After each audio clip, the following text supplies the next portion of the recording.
Tripura Pradesh Congress and Mahila Congress will organize a 7-day-long protest across state from March 23 next, says spokesperson of the party, Prabir Chakraborty. He also said that the protest will be organized vehemently condemned the rising cases of crime against women in the state. Addressing a press conference, Congress spokesperson Prabir Chakraborty and Tripura Pradesh Mahila Congress President Sarvani Ghosh Chakraborty highlighted the urgent need for action to ensure women's safety in the state.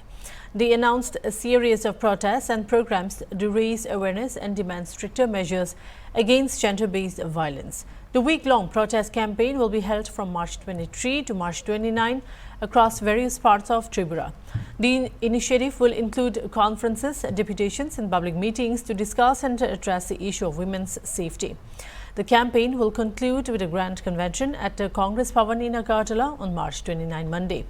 The Congress leaders urged the state administration to take immediate steps to curb crimes against women and to ensure justice for victims. They also called for increased police accountability and effective implementation of laws protecting women.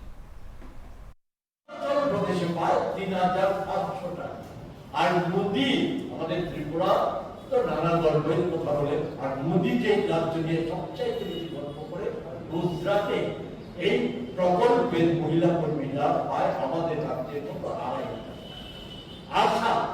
আশা ক্ষেত্রে 28টা বিষয় নিয়ে তাদের কাজ করতে হয়, কাজের কোনো নির্দিষ্ট সময় নেই, কিন্তু তাদের কোনো স্থায়ী মজুরি বা ভাতা বা কিছু এরা সর্বসাকুল্যে আশা এবং আপনার মিড ডে মিল মিলিয়ে প্রায় 19,000-এর বেশি আমাদের রাজ্যে মহিলা আছে। আশা তারা প্রায় সর্বসাকুল্যে মাসে তাদের হয়তো সবচেয়ে বেশি রোজগার করে হয় 3,000। এই হচ্ছে তাদের অবস্থা। সেখানে বলা হচ্ছে যে মহিলারা তারা স্বাবলম্বী হয়ে গেছে, সশক্তিকরণ করা হয়েছে।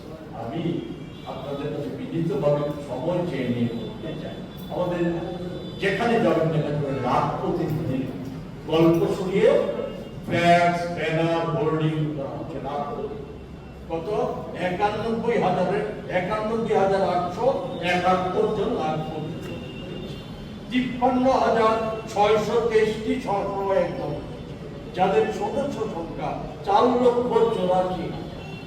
আমি বলতে চাই এই লাখ প্রতিনিধি যাদের কথা বলা হচ্ছে তাহলে উপার্জন করেছে না